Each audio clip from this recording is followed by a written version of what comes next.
Apakah saudara suka berdoa?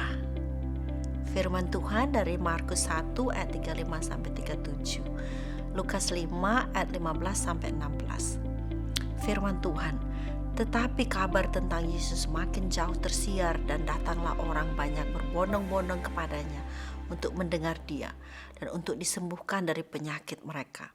Akan tetapi ia mengundurkan diri ke tempat-tempat yang sunyi dan berdoa.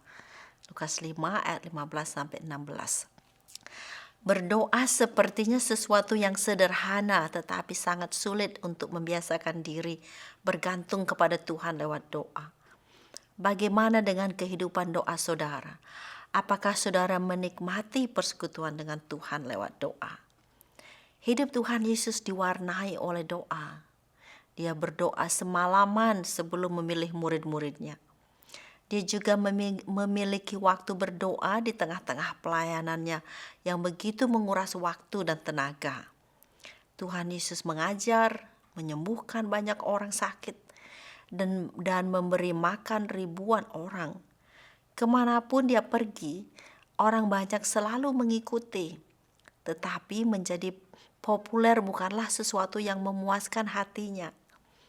Tuhan Yesus menyukai persekutuan dengan Bapanya dalam doa, sehingga ia sering menyelinap dari kerumunan orang untuk pergi berdoa. Berdoa adalah berkomunikasi dan bersekutu dengan Tuhan. Melalui doa, seseorang menyatakan pujian dan permohonannya kepada Tuhan, dan Tuhan menyatakan kehendaknya. Relasi seseorang dengan Tuhan tercermin dalam kehidupan doanya. Ananias berdoa buat Paulus, dan Paulus dapat melihat lagi dan dipenuhi oleh Roh Kudus. Kisah Para Rasul 9 ayat 17.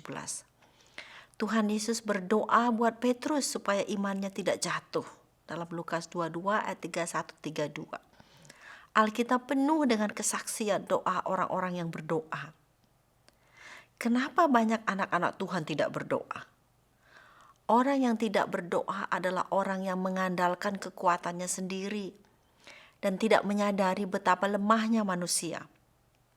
Firman Tuhan berkata, beginilah firman Tuhan, terkutuklah orang yang mengandalkan manusia, yang mengandalkan kekuatannya sendiri, dan yang hatinya menjauh daripada Tuhan. Yeremia 17 ayat 5. Mungkin saudara bingung bagaimana memulai berdoa. Murid-murid Yesus juga awal-awalnya tidak tahu bagaimana berdoa.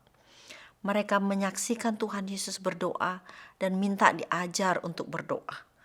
Tuhan Yesus memberi mereka pola bagaimana berdoa yang diawali dengan menyapa Tuhan sebagai Bapa kita di sorga.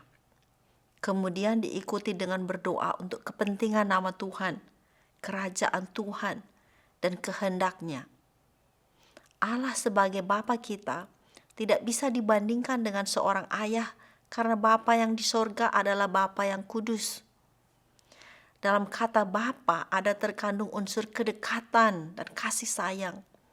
Tetapi kita juga perlu mengingat bahwa Bapa dihormati dan disembah di sorga.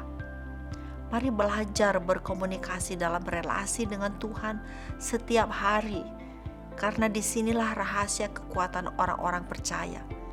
Kiranya Roh Kudus menolong kita berdoa.